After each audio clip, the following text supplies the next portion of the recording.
Bon alors, donc écoutez, j'ai prévu de faire une petite présentation de 3/4 d'heure qui soit favorable à la discussion. Hein. C'est ça l'idée. Je pense qu'on a le temps d'échanger ensuite.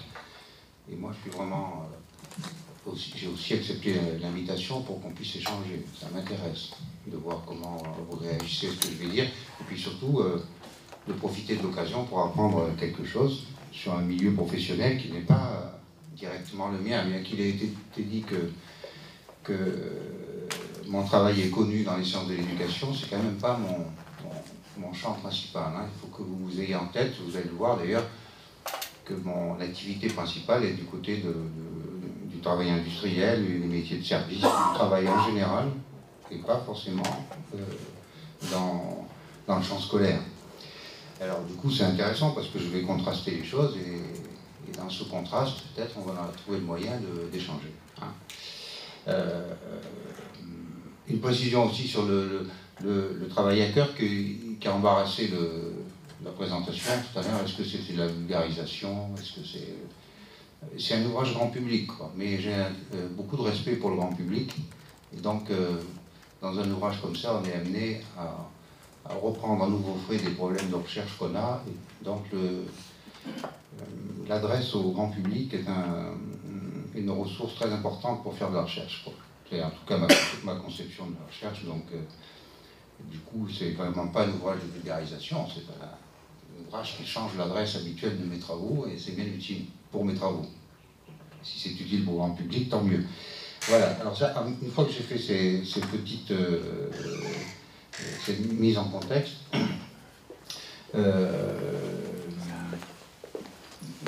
je vais commencer justement par le sous-titre du travail à cœur, qui est l'ouvrage qui a été cité en dernier. Dans ce sous-titre, qui pour moi, avant la discussion avec l'éditeur, était d'ailleurs le titre de l'ouvrage, il est écrit « Pour en finir avec les risques psychosociaux ».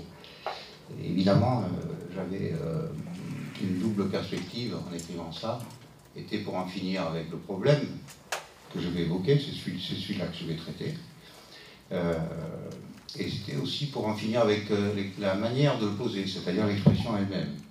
J'ai toujours été, comme j'ai été crédité d'avoir du franc-parler, j'ai toujours fait comme ça, j'ai toujours considéré que cette expression n'avait aucun sens. Voilà.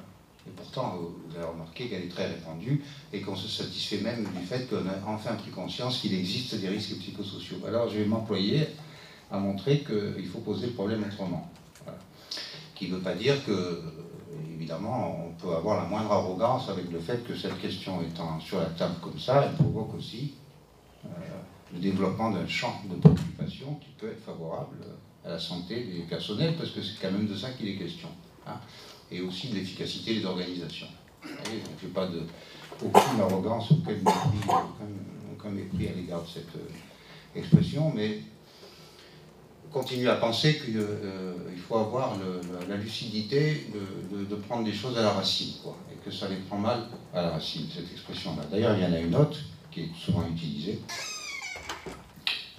qui est maintenant d'ailleurs plus en vogue, j'allais dire, c'est qualité de vie au travail, QVT. Alors, vous conviendrez que, j'ai d'ailleurs entendu à l'instant, que ce vocabulaire est florissant. Hein. Voilà. Alors, si je peux commencer comme ça, je dirais que je me suis toujours interrogé, je m'interroge encore maintenant sur justement ce glissement lexical, quoi. Le fait que le vocabulaire sur la question change souvent, et même en permanence. Merci. On a parlé de stress au travail. On a ensuite parlé, d'ailleurs ça se recourt, hein, il y a des tuilages, si vous me permettez l'expression. Stress au travail, souffrance au travail, burn-out, QVT, risques psychosociaux. Et maintenant vous avez, je vous conseille de vous tenir au courant parce que ça change vite, vous avez maintenant le bore-out, hein, c'est-à-dire l'ennui au travail, ça c'est la dernière formulation d'un problème sur lequel je vais essayer de donner mon avis pour qu'on échange là-dessus. Alors, j'en viens à penser qu'il y a une sorte d'obsolescence programmée du vocabulaire. Normalement, si je ne me trompe pas, on devrait avoir quelque chose de nouveau bientôt. Hein, et vous verrez, et puis je verrai avec vous. Obsolescence programmée du vocabulaire, glissement lexical permanent, hein, comme si les mots ne tenaient pas sur les choses. Ça, comme je suis psychologue, je suis obligé de faire un petit clin d'œil. Quand le symptôme se déplace, c'est qu'il y a de l'angoisse derrière. Donc je fais une hypothèse forte que je vais argumenter, c'est que derrière ce glissement, cette obsolescence programmée du vocabulaire, cette démonétisation du vocabulaire, ça veut dire que les mots perdent en consistance très vite, hein, parce que entre les APS et la QVT, il y a eu très peu de temps, hein, voilà, pour que, au plan du discours public, ces choses-là se déplacent, quoi. Comme d'ailleurs entre souffrance au travail et APS, et d'ailleurs le mélange est absolument permanent, quoi, hein. Démonétisation, glissement lexical, ça me préoccupe. Ça ne me préoccupe pas par ironie, hein. C'est pas le genre de la maison, si je peux dire. C'est essayer de comprendre pourquoi ça glisse comme ça, pourquoi ça ne tient pas, pourquoi on a besoin de faire circuler le vocabulaire comme ça. Alors, donc, mon hypothèse, c'est que derrière, il y a une petite angoisse, mais sociale, hein, je ne veux pas parler de l'angoisse personnelle de chacun, c'est une angoisse sociale. Et puis, je vous livre donc mon hypothèse tout de suite. C'est que s'il y a une angoisse, bon, c'est d'ailleurs souvent comme ça, hein, l'angoisse, hein, c'est qu'elle prend sa source dans un conflit dénié. Voilà, c'est comme ça, en psychologie, c'est comme ça qu'on définit l'angoisse. Il y a un conflit qui est dénié, qui ne peut pas être travaillé vraiment, et donc ça rend anxieux. Et quand ça rend anxieux, on est prêt à dire la même chose de différentes manières, successivement, en même temps. Il y a un peu un chaos verbal sur cette question-là, qui est un vrai problème intéressant. Hein, je ne vais pas me contenter de cette critique, mais du coup, je vous donne mon diagnostic tout de suite. Ensuite, je vais prendre un petit exemple, faire quelques commentaires sur l'exemple que je vais prendre, et puis ensuite on échange. Hein. C'est aussi simple que ça. Alors, mon diagnostic, c'est le suivant, c'est qu'il existe sur ces questions, qui sont des questions de santé au travail, hein, qui sont des questions de santé au travail reliées au problème de l'efficacité des organisations, hein, les deux. Et vous verrez que moi je suis parfois on le dit comme ça, donc je reprends ça à mon compte, un drôle de psychologue qui pense que l'efficacité, c'est extrêmement important pour la santé au travail. L'efficacité. C'est pas le contraire de la santé au travail. Et ça, je vais développer par la suite. Donc, mon hypothèse, c'est qu'il existe, sous le glissement préoccupant du vocabulaire, un déni du conflit. Mais du conflit sur quoi? Du conflit sur les critères de qualité du travail.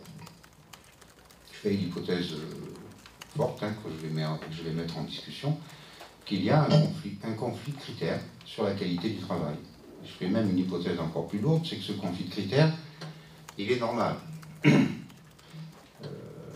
Et qu'il n'est pas catastrophique pour autant, et que même il pourrait être une vraie source de santé s'il était institué, s'il était travaillé. Voilà. Mais je vais, maintenant que j'ai mis sur la table mon hypothèse de travail, oui, et là, vous avez noté, j'ai parlé de qualité du travail tout court, hein, pas de qualité de vie au travail, de qualité du travail. C'est-à-dire, au fond, du travail bien fait, quoi. Et ça, l'un des problèmes majeurs, je pense, de notre époque, ou plutôt de ce qui se présente souvent sous la figure du travail ni fait ni à faire, et qui est très contrariant pour les personnes en situation de travail. Le travail ni fait à faire. Alors, pour documenter ce problème-là, je vais prendre un petit exemple, et puis je le commente. Cet exemple, je l'emprunte à une sociologue du travail, personne n'est parfait, hein. Moi qui fais de la psychologie du travail, je dois bien faire un peu des références à des collègues qui font du bon travail d'ailleurs, il n'y en a pas que chez les psychologues, il y a même des psychologues dont le travail est discutable. Hein. Donc cette sociologue du travail s'appelle Fabienne Annick, elle a publié un très beau livre à partir de sa thèse sur la Poste. Et dans ce très beau livre, il y a un petit exemple qui me sert toujours parce que j'ai pas trouvé mieux. Donc du coup, dans les conférences que je fais, je suis amené à demander régulièrement, si vous trouvez mieux, vous me le signalez, et ça agrandira mon arc de possibilités de présentation du problème. Et celui-là, je trouve qu'il est particulièrement significatif du problème que je veux poser. Donc je vais lui emprunter, et ensuite je fais quelques commentaires. Alors, Fabienne Annick, elle a réalisé à la Poste, il y a quelques années, une thèse dans laquelle elle a été amenée à suivre la transformation du métier de guichetier. Et la transformation des métiers, c'est un des problèmes majeurs pour l'affaire qui nous réunit là. La transformation des métiers. Donc la Poste a modifié le métier de guichetier. Pourquoi? Parce que la Poste est sur un marché concurrentiel, dans lequel sa pérennité comme entreprise est engagée, et donc elle a pris des mesures pour tenter de se mesurer à cette situation. Et les guichetiers ont été transformés. Alors ce que je dis là, c'est assez précis, hein. Vous allez le voir, on va descendre dans le détail. Pourquoi? Parce qu'à la Poste, maintenant, vous êtes, vous et moi comme vous, un hybride catégoriel, puisque vous êtes à la fois un client et un usager. Ça, c'est une modification extrêmement profonde de l'objet de l'activité du guichetier, puisqu'il a affaire à quelqu'un qui est un client et un usager. Et vous allez voir les effets que ça produit sur l'activité. C'est un dilemme professionnel installé dans l'objet, déposé dans l'objet. Et l'objet de l'activité dans nos affaires, c'est extrêmement important, de mon point de vue. Alors, dans cette situation-là, la Poste a été amenée pour transformer le métier des guichetiers, à fabriquer des formations. Là, on est presque au cœur de votre sujet. Des formations dont vous me direz après ce que vous en pensez, mais qui sont des formations qui ont compté beaucoup dans la Poste, qui se sont multipliées par des centaines, et qui sont des formations dans lesquelles on faisait, ça dit encore, on fait des jeux de rôle dans lesquels, bon, ça c'est classique, on met les guichetiers en position de vendre des produits prépostés, les fameux produits de la Poste, que ce soit les colis jaunes ou les enveloppes pré-timbrées, enfin vous connaissez tout ça, voire des petits contrats, et ainsi de suite. Et donc l'idée c'est que, pour sauver la Poste, qui est un objectif louable, il faut faire monter le chiffre d'affaires de la Poste, et donc les guichetiers sont chargés d'être à la manœuvre. Et donc la formation consiste à les former à quoi? Eh bien à des scripts langagiers, qui sont des nouveaux outils de travail, c'est en tout cas comme ça que la formation le conçoit, des nouveaux outils de travail pour atteindre l'objectif dont je viens de parler. Alors, ça c'est la description, le contexte général. Et maintenant je descends dans le détail grâce à Fabienne Annick, qui nous parle d'une formation dans laquelle on fait un jeu de rôle, et évidemment, comme dans toute formation, il y a un cahier des charges. Dans le cahier des charges, j'ai noté avec beaucoup d'intérêt, pour en avoir aussi parlé avec elle, ça mériterait qu'on discute de ce que c'est qu'un cahier des charges, enfin je passe très vite. Donc dans le cahier des charges, il est prévu que le client, qui est l'objet de l'activité, est un client bougon et conservateur. Le client bougon, c'est facile d'imaginer, il suffit de vous mettre dans la peau de ce client, vous êtes le samedi matin, vous vous croyez malin, comme moi, personne n'est à l'abri, et voilà, vous allez au bureau le samedi matin en disant là je passe à travers. Et malheureusement ça ne marche pas, et alors là, comme vous en voulez à vous-même, vous en voulez donc au monde entier. C'est classique, tout le monde a vécu ce genre de situation. Donc on fait l'hypothèse que dans le cahier des charges, que le client est bougon, en ce sens-là, conservateur, je ne fais pas de commentaire, vous situerez vous-même sur l'échelle qui a été prévue par le cahier des charges. Mais c'est comme ça. Et donc, après, on y va, et donc dans ce jeu de rôle, les 15 guichetières sont toutes des femmes qui sont là, eh bien, elles doivent passer à tour de rôle, c'est le cas de dire, et elles doivent vendre un produit préposté de la Poste. Là, dans ce cas-là, c'est le fameux carton jaune, enfin le colis, pardon. Elles doivent vendre le colis jaune à un usager client. Et pour ça, l'exercice consiste à le vendre au formateur qui est là, et aussi, ils sont deux, l'animateur des ventes. L'animateur des ventes à la Poste, c'est ceux qui sont responsables de la commercialisation au niveau d'un département, pas simplement d'un bureau. Et voilà. Et donc je vais lire un petit dialogue de la vie ordinaire en formation. En plus, j'ai choisi cet exemple-là parce que la formation, ce sont des choses qui vous intéressent. Hein. Et après ce petit dialogue que je vais vous lire, je fais 3 ou 4 commentaires et on échange. Donc vous imaginez la séance, hein, un formateur, un animateur des ventes, 15 guichetières placées en arc de cercle comme ça. Cette situation, je l'ai travaillée avec Fabien Lannick, donc du coup, sans l'avoir vécu, je la connais bien. Voilà. Et donc ça commence.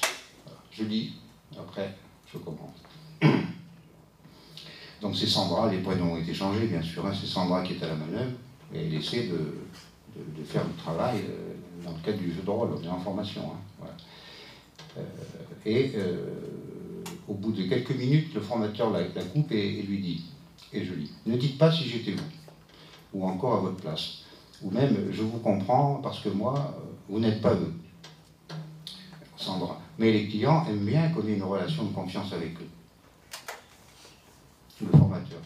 Je suis d'accord, et vous devez le faire, mais établir une relation de confiance n'implique pas que vous deviez vous mettre à leur place. Vous, vous êtes la Poste. Alors dites plutôt, la Poste vous propose, la Poste s'engage, vous devez rechercher ce que la Poste peut proposer de mieux. Et alors là, vous imaginez la situation, elles sont 15, il y a toujours des angles morts dans une formation. Hein. J'imagine que vous avez un peu d'expérience. Et donc là, il y en a une qui est dans le coin et qui dit, je vous rappelle, vous devez rechercher ce que la Poste peut proposer de mieux. Et l'une des guichetières dit, de mieux pour eux ou de mieux pour la Poste. Et Fabien Lannick note, intervient Corinne, non sans ironie. Le formateur, c'est pareil. La Poste propose ce qu'il y a de mieux pour son client. Gloussement, moquerie, vous imaginez, ces 15 femmes avec ces 2 hommes, là, hein, elles, ce sont des professionnels, eux aussi d'ailleurs. Parce que le métier de formateur, c'est un métier professionnel. Mais elles sont du guichet, si je peux dire. C'est pareil, la Poste propose ce qu'il y a de mieux pour son client. Et l'animateur reprend. Là, l'animateur, c'est le commercial. Hein. Ils sont 2, ils alternent. Votre travail, c'est de satisfaire le client, c'est-à-dire répondre à ses demandes et identifier ses besoins latents. Par exemple, ces besoins latents, je ne résiste pas au plaisir de faire un petit commentaire, parce que pour le psychologue que je suis, avoir accès aux besoins latents, c'est quand même une affaire, parce que c'est quand même pas facile. Hein. Donc, vous devez répondre au client et à ses demandes et identifier ses besoins latents. Par exemple, et là, du coup, on va voir ce que c'est, ce sont les besoins latents. Par exemple, si un client se présente avec un paquet qu'il a lui-même confectionné, indiquez-lui que la Poste lui propose une gamme de prêts à expédier qui lui garantit un acheminement en toute sécurité. Sandra, moi, quand je suis cliente quelque part, j'ai confiance en quelqu'un quand je sais que ce qu'il me propose, c'est ce qu'il aurait choisi pour lui-même.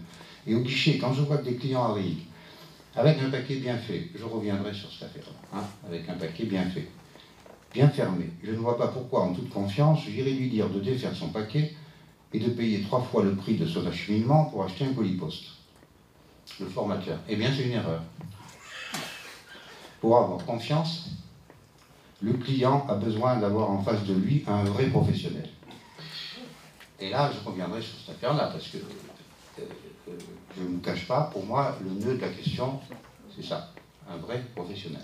Donc le client a besoin d'avoir en face de lui un vrai professionnel. Et là, on a une deuxième chance, deuxième coup de chance, si je peux dire, c'est qu'on va voir la définition du vrai professionnel.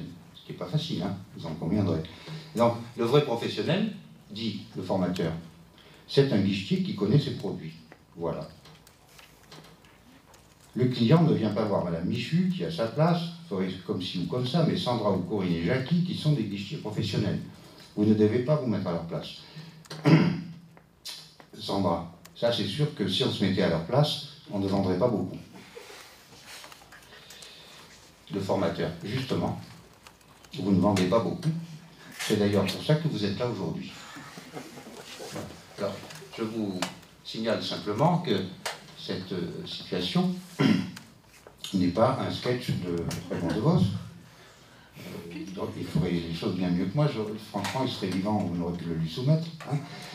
C'est pas un sketch de Raymond DeVos, c'est un décryptage d'un petit dialogue de la vie ordinaire. Voilà. Alors j'ai la prétention de penser, mais c'est ça que je veux mettre en discussion avec vous, que le cœur du problème est là. Alors, comment je peux l'identifier maintenant? Sachant que, comme vous, c'est d'ailleurs aussi en partie pour ça que je l'ai fait, après, c'est d'ailleurs pour ça que vous êtes là aujourd'hui, les 15 guichetières qui sont là rient. Et ça, Fabien Lani, qui est sociologue du travail, est peut-être moins sensible que nous en clinique du travail à la fonction psychologique du rire, mais j'ai beaucoup discuté et échangé avec Fabien Lani là-dessus. Et elle me dit, effectivement, il y a un éclat de rire à ce moment-là. Et là, elle a une hésitation, parce que comme je lui demande de caractériser un peu ce rire, elle me dit, c'est compliqué, je ne me souviens pas bien. Voilà. Mais comme elle a l'enregistrement, j'ai écouté l'enregistrement. Et franchement, c'est assez magnifique, parce que c'est un drôle de rire, si vous me permettez l'expression. C'est un rire, c'est un double rire. C'est un rire de raillerie, un peu d'insubordination. Hein. C'est le rire des professionnels qui sont au front, j'allais dire, en première ligne, et qui savent que ceux qui sont pas en première ligne, ce qui est après tout absolument normal, hein, peuvent être un peu déréalisés. Ça arrive, hein, pas tous, mais ça arrive. Et donc, c'est un peu un rire, le rire du professionnel de base, quoi, qui voit qui se reconnaît pas, en fait, hein, dans le discours qui est tenu sur son activité professionnelle. Donc, il y a un peu de raillerie, mais dans le rire, il y a vraiment autre chose, et qui m'intéresse un peu plus. C'est un rire jaune, quoi. Hein, c'est un rire nerveux. Alors, nous, le rire jaune et le rire nerveux, en gros, on l'indexe assez facilement sur le rire de la psychopathologie du travail. C'est le rire des choses qu'on garde sur l'estomac. Ce qu'elle garde sur l'estomac, là, ces guichetières, c'est pas que les formateurs sont pas au bon endroit, hein, bien sûr. Ce qu'elle garde sur l'estomac, c'est qu'il va falloir retourner en situation de travail, et que dans la situation de travail, on va aussi maintenant être évalué sur l'usage de ce script. Alors rassurez-vous, c'est beaucoup plus compliqué que ça, parce que le réel se charge toujours de t'assouplir les prescriptions, mais quand même l'évaluation va se faire là-dessus. Et donc on est dans une drôle de situation, effectivement, que je n'élargis pas à toute formation, hein, mais là on est dans une situation qui est assez fréquente, dans laquelle la formation non seulement ne facilite pas la vie des professionnels, mais elle la complique. Ce qui est quand même, pour la formation, un sacré problème. Hein. Elle la complique.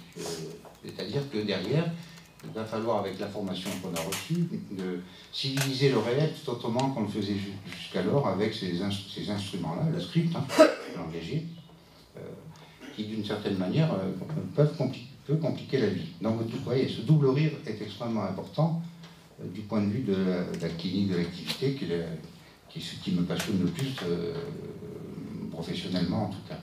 Voilà. Alors, à partir de là, maintenant, 3, 4, peut-être 5 commentaires, hein, puis après on peut échanger. Quand on regarde cet exemple, on se trouve face à deux interprétations relativement divergentes dans le champ de ce qu'on peut appeler au sens large l'analyse du travail, hein, sociologie du travail, psychologie du travail, les sciences du travail. Pour la majorité des collègues qui travaillent dans le champ, l'affaire est entendue sur un exemple comme ça. Et d'ailleurs, pour Fabien Lani, elle est très entendue et est assez différente de l'interprétation que je vais vous proposer. Elle est assez entendue. Si vous voulez, il y a une causalité psychique des problèmes de santé. Là. Ça va mal pour les guichetières, là, après cette formation. En tout cas, ça va pas mieux qu'avant. Ça s'est même plutôt aggravé. Pourquoi? Parce que si on suit la ligne causale, on a la Poste est sur le marché mondial du courrier, elle est en concurrence, donc il y a la marchandisation du service. Parce qu'il y a une marchandisation du service, le métier est attaqué. Parce que le métier est attaqué, la santé est attaquée. Voilà. Ça, c'est la causalité qui réunit les changements sur le marché à la santé au travail. Vous voyez? Ça, c'est la première interprétation dominante. Et ce n'est pas tout à fait la mienne. Voilà. Et je vais vous en proposer une autre, ce qui ne veut pas dire que celle-là, elle n'a pas sa logique, elle n'a pas son intérêt. Mon interprétation, c'est plutôt que quand, dans cette situation-là, les guichetières sont dans le dialogue avec ce formateur, dans ce qu'il dit, elles ne se reconnaissent pas. C'est comme si elles se voyaient dans un miroir sans se voir. Et le processus psychologique que ça peut décrire. Hein. Je regarde un miroir, je suis en face, mais je ne m'y vois pas. Psychologiquement, c'est assez douloureux, quoi, parce qu'on se met à se demander si on existe. C'est-à-dire que ce qui est problématique dans cette affaire, c'est pas que, ça c'est un point très important, c'est pas que le formateur considère que le vrai professionnel c'est celui qui connaît ce produit. Franchement, ça se tient ça. Parce qu'un professionnel qui connaîtrait pas ses produits au guichet, c'est pas sérieux de dire que c'est un vrai professionnel. Le problème, c'est pas ça. Autrement dit, le problème, c'est pas cette prescription-là. Ça, ça se tient. Le problème, c'est que le critère de qualité du travail, ça en est un. Je considère qu'un professionnel, un bon professionnel, mobilise un critère de qualité du travail qui est celui-là, c'est-à-dire un bon professionnel doit connaître ses produits. Mais c'est que ce critère de qualité du travail ne fait pas le tour de la question. Il est juste, mais unilatéral s'il est énoncé tout seul. C'est-à-dire, au fond, le problème essentiel, et l'hypothèse que je fais, c'est que ce qui est discutable dans cette situation-là n'est pas discuté. Il n'est même pas discutable. C'est-à-dire que le vrai professionnel, c'est seulement ça. Et donc, c'est ça que j'appelle le déni du conflit sur la qualité du travail. Ce que je suis en train de dire là, c'est qu'il y a un conflit de critères sur la qualité du travail. Ils ne partent pas du même critère, pas tous. Je vais vous en donner un exemple, parce que les bureaux de poste, c'est vraiment saturé d'études. Hein. Alors, rapidement, je ne veux pas trop rentrer dans le détail. Dans la région parisienne, pas côté ouest, de l'autre côté. Et dans les bureaux de poste des quartiers populaires, on va dire, il y a un phénomène qui est assez amusant, enfin si on veut. Donc il y a des comparaisons entre les bureaux de poste qui ont été étudiés. Le 24 du mois, il y a des anciens. Alors les anciens, vous pouvez les appeler des seniors, vous pouvez les appeler des vieux, c'est pas grave, hein, parce que ça se tient encore, quoi. Hein. Et il y en a, en tout cas, qui sont là et qui, le 24, décident d'aller à la poste, de retirer leur pension en sachant que la pension, elle arrive le lendemain. Pourquoi? Parce que ça leur fait un but dans la journée. Et donc, ils vont à la poste. C'est comme ça, hein. Enfin, je veux dire, il y aura une solution pour s'en tirer, c'est de supprimer les vieux, quoi. Hein. Mais c'est comme ça. Là, dans ces bureaux-là, le 24 du mois, hein, ils arrivent. Et les guichetiers le savent. Et là, ça ne suffit pas de connaître ses produits. Et donc, ces anciens-là arrivent au bureau, et vous avez deux types de bureaux. Il y a des bureaux qui sont vitrés. Excusez-moi, c'est ordinaire, mais les problèmes de santé, c'est dans le détail qu'ils prennent leur source. Et il y a des bureaux vitrés dans lesquels on les voit venir, les vieux, si vous me permettez l'expression. On les voit venir. Et alors là, il y a deux écoles. Parce qu'il y a des écoles sur les guichetiers. Il n'y a pas qu'à l'université. À l'université, d'ailleurs, les débats d'école sont insuffisants. Et les débats d'école, c'est ce qui donne une vitalité au métier. Et il y a des écoles chez les guichetiers. Certains guichetiers, dans les bureaux comme ça, vitrés, quand on les voit venir, ils affectent l'un d'entre eux, à ce moment-là, pour aller à l'entrée,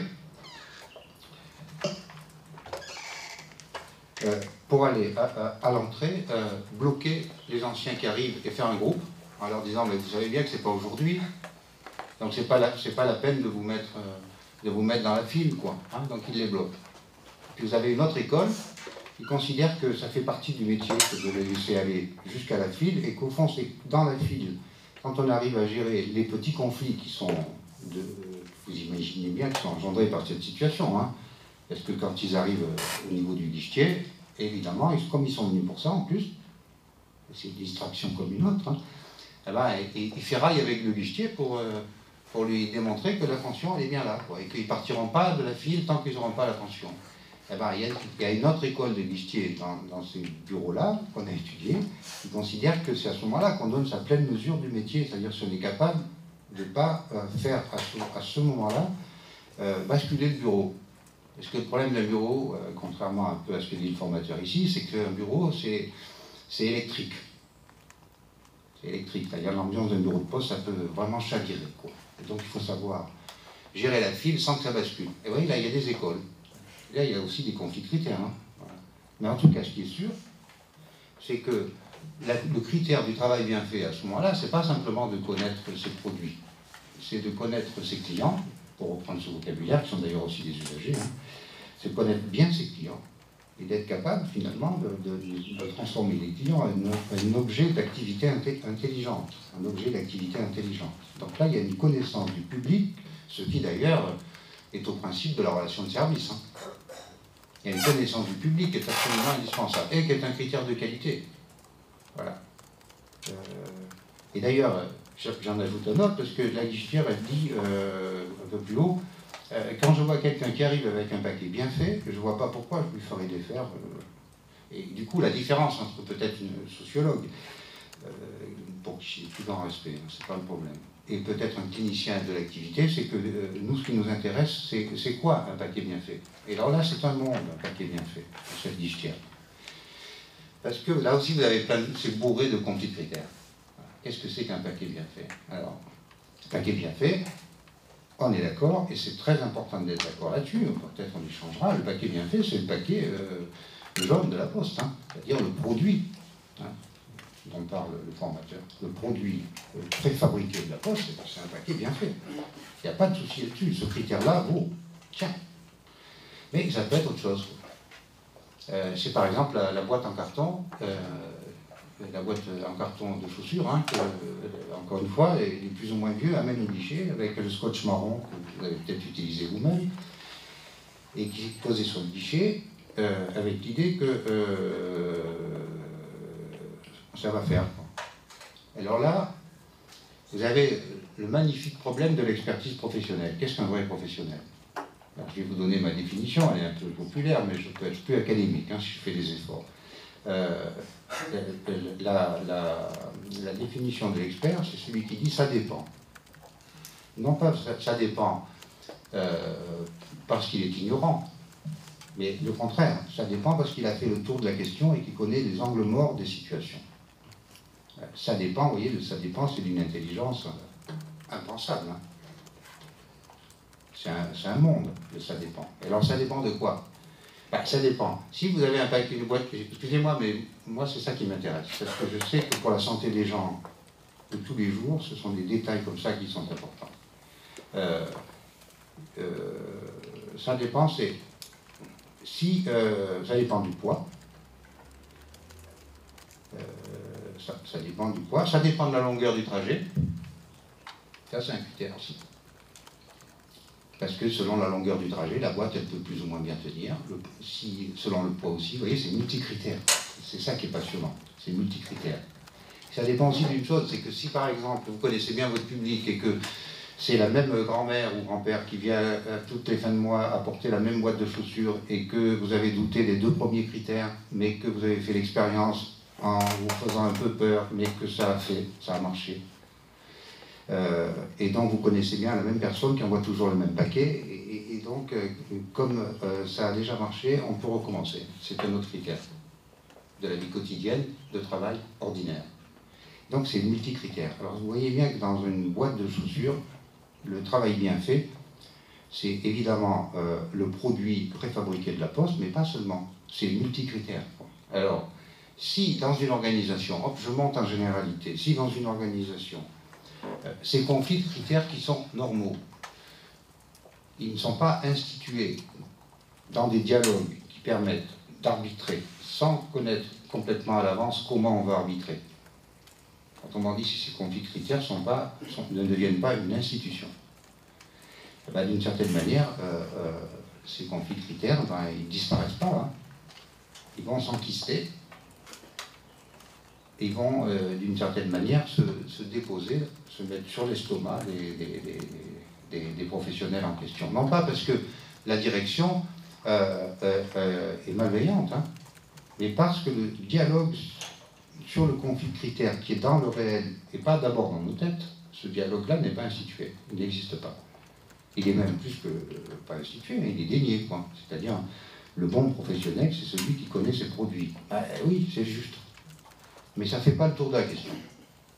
Tout le problème est là. Ça ne fait pas le tour de la question, et le tour de la question, il faut le faire, parce que quand on travaille dans la réalité, on est obligé de faire le tour de la question. Est-ce qu'on a en face de soi un public et justement un usager client avec lequel il faut travailler, quoi. Voilà. Donc vous voyez que le conflit critère, c'est un conflit qui est dans le réel avant d'être dans la tête des gens. Si on ne veut pas qu'il ne reste que dans la tête des gens et que petit à petit descend dans leur corps, parce que évidemment le psychisme et le corporel c'est extrêmement relié. Si on ne veut pas que ce conflit critère il fasse des ravages dans la tête et dans le corps des gens, il n'y a pas d'autre solution que de l'instituer dans l'organisation. Parce que si on ne le fait pas, il ne disparaît pas. C'est ça le problème. On peut imaginer qu'il disparaît après une bonne formation comme ça, une fois que ça a été dit que le bon professionnel, c'est celui qui connaît ses produits, on peut imaginer, ben voilà, on va le faire étancher, puisque c'est une formation, le conflit critère, il n'a pas lieu d'être, quoi. Hein, il suffit d'utiliser le script. Mais le problème, c'est qu'il y a les vieux qui viennent dans le bureau le 24 du mois. Et donc là, il y a un vrai conflit critère, et on fait comment avec ça? Quel est le débat d'école qui permet de travailler ce problème-là? Et que là, on est sur des conflits sur la qualité du travail. C'est quoi le travail bien fait? Et encore une fois, vous n'êtes pas en face à quelqu'un qui sait ce qu'est le travail bien fait des autres. Hein. C'est bien ça qui est intéressant. C'est que dans chaque organisation, il est assez passionnant d'arriver à déterminer quel est le travail bien fait et de trouver des arbitrages auxquels personne n'a pensé avant qu'on se mette vraiment à travailler la question. Alors, je suis pratiquement au bout, mais enfin je dois faire encore 2-3 remarques avant qu'on puisse échanger. S'il n'y a pas ça, c'est-à-dire s'il n'y a pas l'institution du conflit critère sur les travails bien faits, qu'est-ce qui se passe? D'autant que ça va se développer beaucoup, cette affaire. Parce que là, je vous parle de choses assez simples, il y en a un paquet. Hein. Je pourrais vous parler des portières de voiture. Là aussi, il y a, même sur une portière de voiture, il y a des conflits critères comme ça. Je n'ai pas le temps, mais je pourrais le faire. Hein. Mais alors, si jamais vous allez dans le genre de métier que vous faites, ou que je fais, puisque moi aussi je suis un enseignant, si vous allez vers les métiers de la santé, de la justice, et alors là, les conflits critères dans l'objet de l'activité, on peut imaginer, on peut faire une hypothèse sans prendre trop de risques, hein, c'est que ça va monter, ces conflits critères. Et c'est des drôles de conflits critères d'ailleurs là. Parce que c'est des conflits critères qui engagent quoi? Qui engagent évidemment, comme là, l'efficacité ou non, mais qui engagent, comment dire, le juste et l'injuste, la justesse et la justice, hein, mais aussi le bien et le mal, quoi.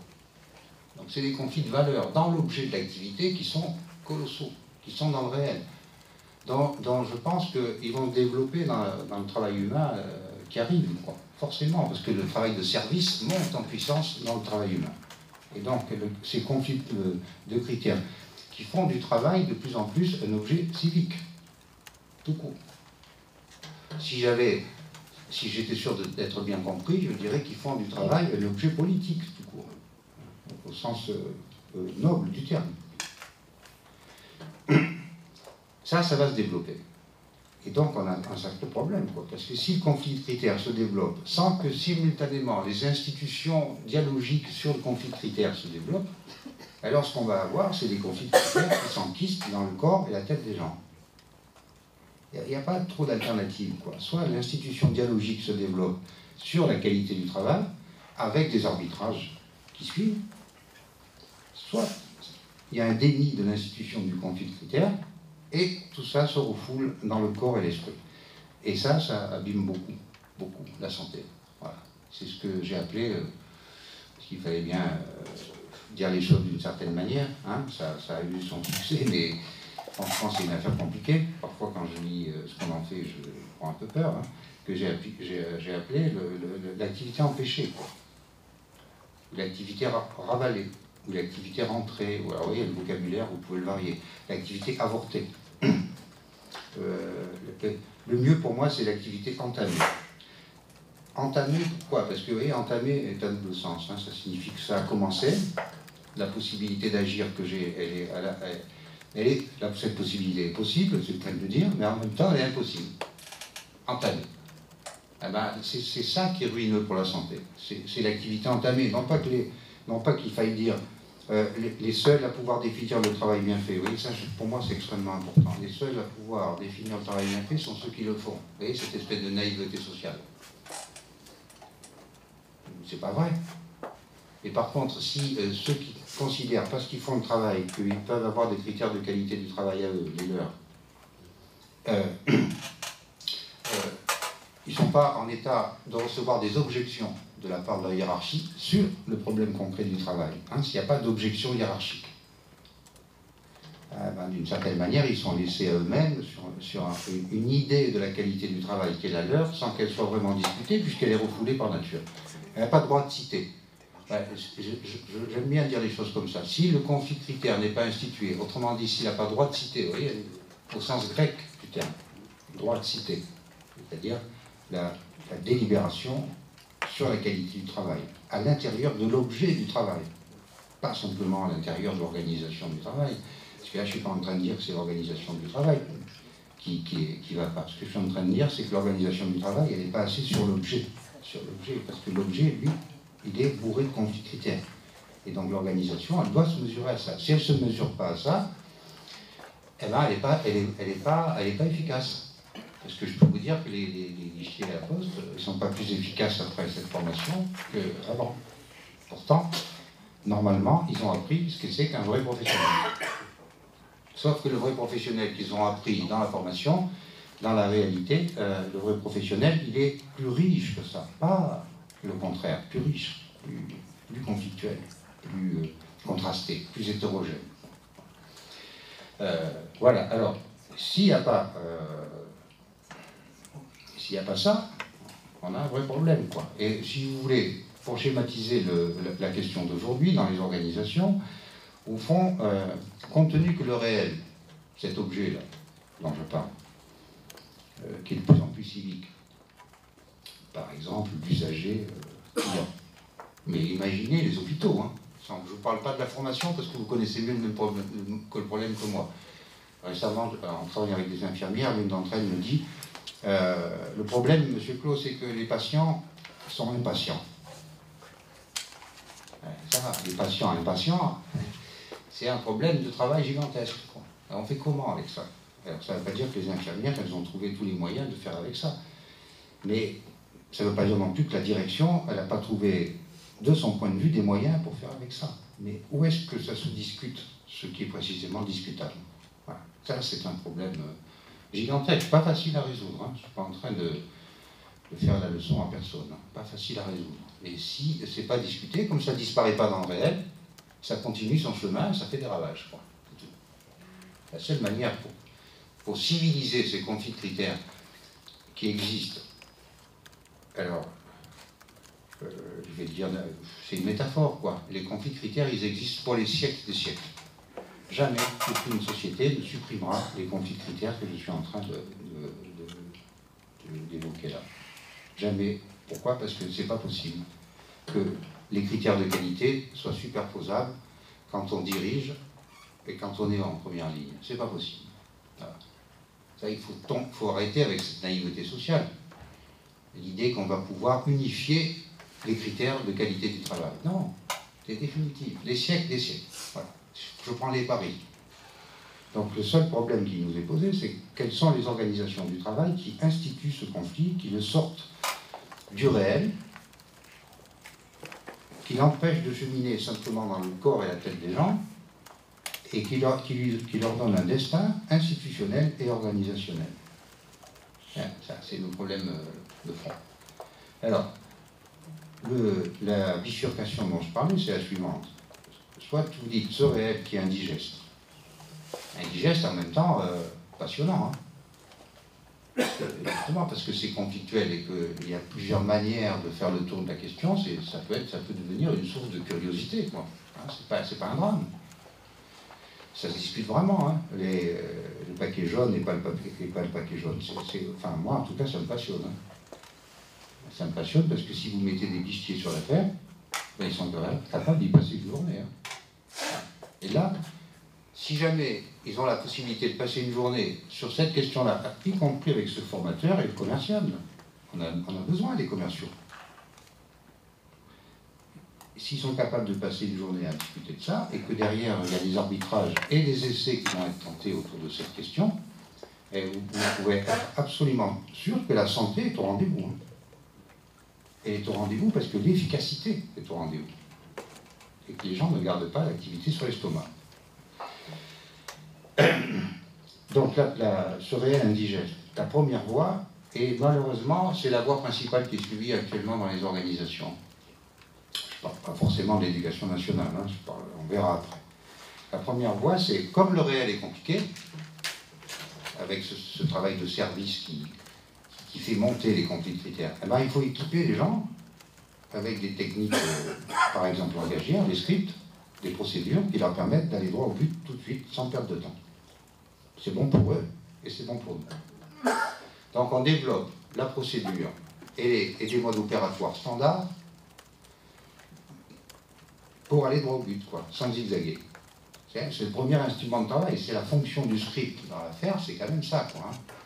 Les formateurs là, avec qui vous pouvez discuter, ils vont vous expliquer, les formateurs et l'animateur des ventes, ou même la hiérarchie de la poste. Hein. Qu'est-ce qu'ils vont vous dire? Ils vont vous dire, mais on fait ça pour faciliter la vie des gens. Et oui, mais bon, quand vous avez des vieux en question du 24 au lieu du 25, c'est pas avec le script que vous pouvez vous en sortir. Alors, du coup, on a la question, si c'est difficile de s'en sortir avec le script, on peut s'en sortir comment? C'est là qu'il y a des choix à faire, quoi, organisationnels. Hein. Et j'ai rien contre les scripts, hein, à une condition, c'est que le script change de statut, c'est-à-dire qu'il soit un moyen d'agir, et qu'à d'autres moments, il devienne un objet de discussion. C'est pas grave un script, moi j'ai rien contre. Ou contre une procédure, ou je trouve même que c'est absolument passionnant de discuter de la conception des procédures et des scripts avec ceux qui vont les utiliser. C'est pas grave.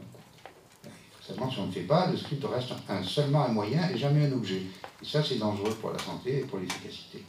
Donc la deuxième voie, qui est plutôt la voie qu'on essaie de suivre, et qui visiblement intéresse quand même beaucoup de monde, c'est que c'est un autre outil que le script.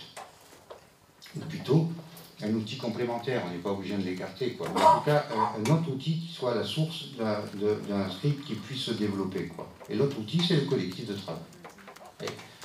Alors, ça m'amène à définir le collectif de manière précise, quoi. Vous voyez que là, je viens de définir le collectif en le comparant au script. C'est-à-dire que je viens de faire du collectif un instrument de travail, pas un cocon protecteur ou une sorte de bouclier de confort pour éponger sa souffrance. Hein. C'est-à-dire pas un collectif compensatoire, quoi. Non, un collectif comme instrument de travail, c'est-à-dire un collectif que je vais définir de la manière suivante, simplement, de manière populaire et après de façon un peu plus académique. Il y a du collectif, si et seulement si je peux encore dire à mon collègue de travail, ça c'est pas du boulot. Et même si je peux dire à mon chef, ça se discute. Avec une petite chance que quand je vais dire ça se discute, ça va l'intéresser, mon collègue de travail ou mon chef. Non, parce que si je dis ça se discute, c'est au nom de l'efficacité du travail bien fait. Voilà. Ou en tout cas, le chef, il a le droit de dire, quand tu me dis ça se discute, il faut que ça se discute du point de vue de la qualité du travail, et que tu me montres que la qualité du travail, elle est endommagée si on prend le problème comme ça, et que si on le prend autrement, ça va s'améliorer. La qualité et donc l'efficacité. Donc le collectif, vous voyez, c'est absolument pas quand on est d'accord. Alors je voudrais critiquer cette conception du collectif qui fait du collectif une sorte d'accord entre collègues de travail, vous voyez, d'entente. Il y a du collectif quand on est d'accord. Moi, je soutiens l'idée inverse. Il y a du collectif parce qu'on est capable de supporter qu'on n'est pas toujours d'accord sur le travail qu'on fait. Pourquoi? Parce que c'est le travail qui divise. Il n'y a pas un méchant quelque part qui divise. Hein. Le réel divise, l'objet divise. C'est le travail réel qui ramène la division, qui fait problème et qui suscite la discussion de toute façon. Et évidemment, si elle n'a pas lieu, c'est pas bon. Mais de toute façon, cette discussion, elle est dans l'objet, si vous me permettez l'expression. Et donc, le collectif de travail, c'est la possibilité d'instituer, on a s'appelle comme ça en clinique d'activité des choses, des disputes professionnelles, quoi. De la controverse, quoi. C'est la seule manière de faire vivre la conscience professionnelle, ce qui est tellement importante pour la santé des gens. Et la conscience professionnelle, elle est d'abord collective en ce sens-là, pas collective au sens où on est tous d'accord. Hein. Je me méfie terriblement de la conscience professionnelle où on est d'accord ensemble, sans reste, sans retenue, sans résidu, on est d'accord. Et ça, j'en connais des équipes comme ça, hein, dans lesquelles on est d'accord. Par exemple, on est d'accord sur une chose, c'est qu'on parle de tout au travail, sauf du travail. Là, il y a un bel accord. Alors, il y a des gens qui disent, il y a un beau collectif, hein, ils sont tous d'accord. Ils sont d'accord, mais ils sont d'accord pour fermer les yeux sur le réel. Alors ça, pour moi, ce n'est pas des collectifs, hein, pardon, ce ne sont pas des collectifs, ce sont des collections. C'est pas pareil, quoi. Des collections de sujets au travail dans l'organisation. Hein. Et la collection, c'est très dangereux pour la santé. Donc, l'idée que dans l'objet du travail, il y a des sources de dialogue, de controverses et de disputes, et que l'organisation doit d'une certaine manière exiger, moi je vais jusqu'à là, exiger des professionnels qui ne trichent pas avec ce réel-là, et que ces disputes, ils les instituent entre eux. Mais oui, pour qu'ils les instituent entre eux, il faut qu'on ait une organisation qui, réciproquement, accepte que la dispute professionnelle, sur les critères de qualité, ne soit pas simplement endogène ou collectif, à l'intérieur, mais que la dispute professionnelle puisse être aussi instituée dans l'organisation. Autrement dit, qui accepte pas, si je veux le dire d'un mot, qui accepte ce qu'on pourrait appeler le professionnalisme délibéré. Et j'entends un professionnalisme délibéré au deux sens du terme. Délibéré parce que c'est un professionnalisme qui ne souffre pas trop de concessions. Je connais beaucoup d'organisations dans lesquelles je trouve que les dirigeants acceptent beaucoup trop de céder sur le professionnalisme. Beaucoup trop. Sans doute pour se protéger d'ailleurs. Parce que si on ferme les yeux sur le fait que c'est un peu ni fait ni à faire, c'est pas très bien, mais on n'est pas embêté. Ça, c'est un poison de l'organisation. Donc on reconnaît les gens, hein. Ça s'appelle la reconnaissance. On les reconnaît. Ah, le monde est difficile, le travail est dur, on sait bien, on est avec nous. Hein. Et donc ça, on s'imagine que ce type de reconnaissance fonctionne. Mais on sait que ça ne marche pas comme ça. Les gens sont à peu près en bonne santé, au moins de temps en temps, s'ils se reconnaissent dans ce qu'ils font. S'ils ne se reconnaissent pas dans ce qu'ils font, vous avez beau les reconnaître, mais si vous les reconnaissez pour un travail ni fait ni à faire, ils en font une maladie. C'est aussi simple que ça, c'est bourré de conséquences. Hein. Ils en font une maladie. Si vous les reconnaissez pour quelque chose qui est ni fait ni à faire, c'est insupportable. Il faut qu'ils se reconnaissent dans ce qu'ils font. Ensuite, ils arrivent même à supporter qu'on ne les reconnaisse pas. Moi, je connais des organisations dans lesquelles les gens sont suffisamment fiers de faire ce qu'ils font pour que même s'ils ont une hiérarchie un peu méprisante, hein, ça n'existe pas toujours, mais ça existe aussi, hein, une hiérarchie qui ne voit rien, quoi, hein, pour qui le monde est transparent.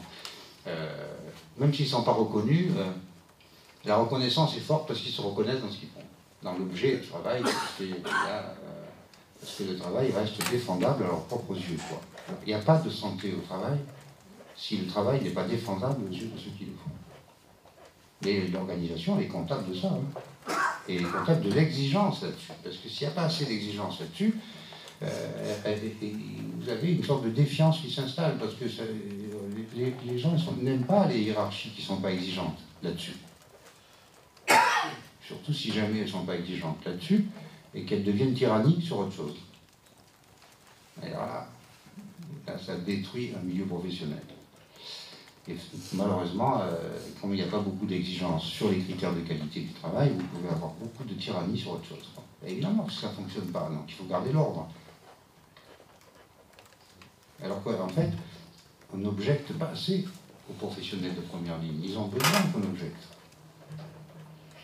Voilà, donc j'ai fini, parce que, évidemment, si vous n'avez pas ça, ben vous avez la sémiologie, on peut dire, de la psychopathologie du travail, quoi. Activité rentrée, activité ravalée, rumination, ressassement, et puis ce vocabulaire normatique, hein, on n'est pas assez reconnu. Alors, les gens, ils disent ce que je viens de décrire là, ils le disent à travers ce vocabulaire-là. On n'est pas reconnu. Et oui, le piège que ça représente, ce vocabulaire. C'est pas ça le problème. C'est quel boulot vous faites. En quoi il est discutable. Et il est discutable parce que vous avez ce critère-là, mais ça, on ne peut pas avoir, nous, dans l'entreprise, ce seul critère-là. C'est pas possible. Pour moi, l'entreprise va disparaître. D'accord? Et comme les gens ne sont pas idiots, ils sont capables de comprendre ça. Et ils ont besoin simplement qu'on arbitre autrement entre ces critères-là. Voilà. À condition que ça se discute. Si ça ne se discute pas, ils en font une maladie.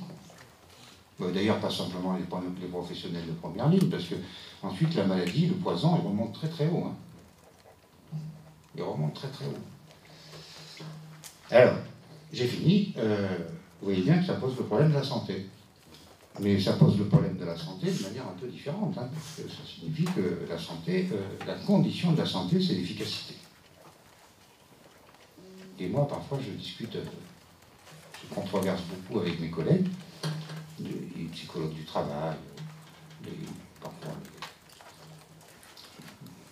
les médecins du travail. Ça m'arrive de discuter beaucoup avec eux sur cette question-là. C'est peut-être les controverses qui étaient évoquées tout à l'heure, qui sont dans l'idée que l'efficacité, c'est dangereux pour la santé. Mais parce qu'ils confondent efficacité, rentabilité, productivité. Mais les gens, ils aiment bien la performance. Hein. D'ailleurs, chacun d'entre nous fait l'expérience. Qu'est-ce que c'est qui nous chagrine, qui nous encombre, qui nous embarrasse? C'est qu'on n'arrive pas à faire ce qu'on a prévu de faire. Hein. Ça s'appelle l'efficacité, ça. Ou bien quand on est dans une situation où on n'arrive plus à faire que ce qu'on sait déjà faire, quoi. Ça s'appelle la routine. Par contre, des situations dans lesquelles on se fixe des objectifs, où on nous fixe des objectifs, on les atteint, et en cours de route, on découvre qu'il y a d'autres objectifs possibles. Ça l'efficacité dynamique, ça s'appelle la créativité. Et ça, pour la santé, c'est formidable, si je peux me permettre cette expression-là. Voilà. L'efficacité dynamique, non pas d'atteindre les objectifs qui sont fixés, mais de découvrir des nouveaux objectifs. Quoi. Ça, c'est vraiment fondamental pour la santé, mais alors, vous voyez que c'est complètement convergent avec l'efficacité. Alors, si vous concevez l'efficacité comme ça, la santé ne craint rien à l'efficacité, c'est le contraire.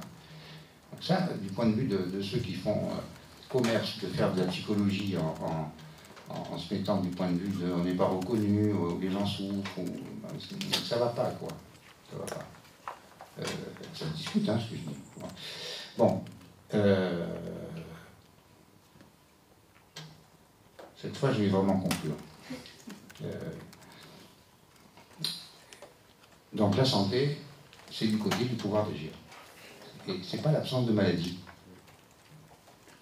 Moi, je suis assez frappé quand je regarde les courbes dans les organisations de maladies professionnelles. Alors, les gens disent qu'il y a de l'absentéisme, les maladies progressent, m'a dit déclaré, hein, parce qu'il ne faut aussi jamais oublier qu'il faut ajouter à peu près un quart de maladies professionnelles non déclarées. Mais en réalité, c'est plus grave que ça, parce que si vous définissez la santé comme le pouvoir d'agir, ou, je vais le dire encore plus simplement, ou la possibilité éprouvée, au moins de temps en temps, d'être à l'origine des choses. Voilà. Ouais. C'est comme ça que je définis la santé, pas tout seul, hein. Il y a toute une tradition. Faire l'expérience, au moins de temps en temps, d'être à l'origine de ce qui nous arrive. S'il n'y a pas ça, au moins de temps en temps, il y a des catastrophes sanitaires inaperçues.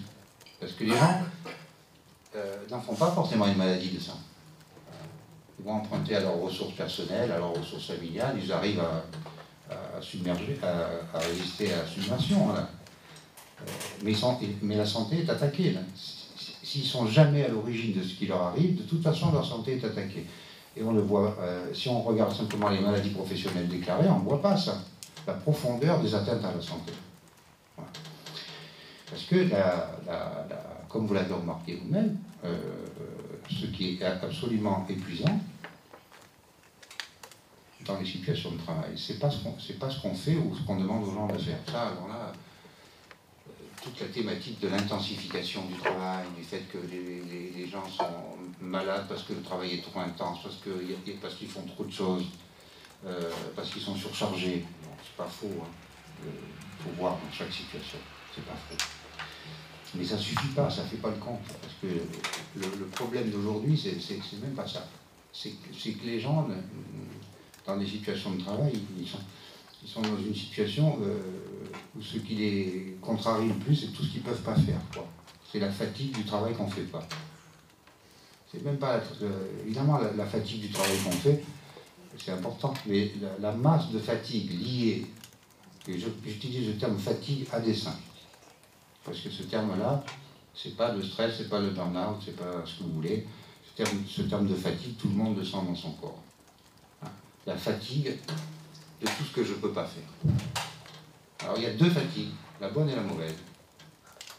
Moi, parfois ça m'arrive de me souhaiter à moi-même la bonne, hein, parce que ça veut dire que je fréquente de temps en temps la mauvaise. C'est le problème de proportion, pas trop, parce que quand la mauvaise prend le dessus, là, il y a un vrai risque. Alors la bonne fatigue, il faut la souhaiter à tout le monde, hein. C'est la fatigue de l'effort qu'on fait, qui est un effort payant, à tous les sens du terme, c'est-à-dire il va au but. Je réussis à faire ce qui est prévu, ce qu'on m'a demandé, ou même ce que je me suis fixé comme but, je réussis à le faire. Ça ne veut pas dire qu'il n'y a pas d'effort. Hein. L'effort pour arriver à atteindre le but qu'on m'a fixé, que je me suis fixé, en tout cas dans lequel je me reconnais. Parce que pour arriver à atteindre un but dans lequel je me reconnais, il faut faire un effort. Et là, vous notez au passage que l'effort, c'est la condition de la santé, contrairement à la Vulgate qui considère que la santé, c'est faire le moins d'efforts possible. Ça, c'est pas sérieux. Ça marche pas comme ça. La santé, c'est l'effort que je fais, payant, qui va au but. Et là, je me repose de ça. On passe une bonne nuit, hein, au fond, quand on a fait des efforts physiques ou psychiques qui ont permis de réaliser l'objectif qui était à remplir ou que je me suis fixé. On se repose bien de ça. On y retourne, et après une bonne nuit de travail, on arrive, avec cet effort de nouveau, à atteindre les buts qu'on s'est fixés. Mais ça, c'est la bonne fatigue. Je la souhaite à tout le monde. Il y a la mauvaise. La mauvaise, c'est la fatigue qui est liée au fait qu'on n'atteint jamais les buts qu'on s'est fixés. Qu'on s'est fixés ou qu'on nous a fixés. C'est-à-dire qu'on n'arrive pas à réaliser l'action. On fait des efforts gaspillés, des efforts inutiles, voire parfois de la parole inutile d'ailleurs, c'est relié, des efforts inutiles. Et le gaspillage d'énergie, quoi. Et ça, par oui, c'est pas fait, c'est pas réalisé, mais c'est très réel, quoi, c'est très lourd, très très lourd. C'est pas réalisé. Hein. Donc le travail non réalisé, non effectué, non abouti, c'est un poison pour la santé mentale et physique. Parce qu'en plus, ça empêche de dormir. Il y a quand même, réfléchissez-y, un drôle de paradoxe, hein, une fatigue qui empêche de dormir. Même une fatigue qui réveille la nuit. Et après, pour se rendormir, c'est terminé. Ben, on se raconte l'histoire qu'on va y retourner et que cette fois, ça va faire. Hein. Voilà. Sauf qu'il y a de tels problèmes qu'au fond, on ramène toujours avec soi, on transporte avec soi le travail non fait. Le travail ni fait ni à faire aussi, hein, mais en plus le travail non fait. Ça, c'est ruineux, c'est une fatigue dont on ne se repose pas et qui mine la santé extrêmement durablement. Voilà, donc j'ai terminé, vous voyez qu'il y a une autre possibilité, hein, l'institution du conflit sur les critères de qualité du travail, c'est-à-dire le collectif, bien sûr, mais le collectif pas refermé sur lui-même, pas simplement entre collègues pour instruire les controverses entre soi. Le collectif qui a instruit la controverse, il d'une certaine manière s'est préparé à la soutenir, cette controverse aussi, avec sa hiérarchie, qui a toute la légitimité pour entretenir la controverse avec le personnel de première ligne. Parce que on peut se raconter toutes les histoires qu'on veut, mais l'idée que dans le monde qui arrive, disons au moins pour les quelques années qui viennent, on pourrait se passer de gens qui font le travail en première ligne et d'autres qui dirigent, c'est une belle naïveté. Hein. Donc il va falloir faire avec, durablement. Le problème, c'est pas qu'il y ait des gens qui dirigent et des gens qui font le travail de première ligne. D'abord parce que les gens qui dirigent travaillent aussi. Hein. Et c'est comment on institue le conflit de critères sur la qualité du travail. Ça, c'est compliqué dans l'organisation. Mais si l'organisation n'a pas de performance dialogique, je vais l'appeler comme ça. Elle n'a pas de performance. La performance dialogique est en train de devenir, parce que l'objet du travail change avec les services, la performance dialogique est en train de devenir la condition même de la performance du groupe. Voilà, j'ai fini. Merci.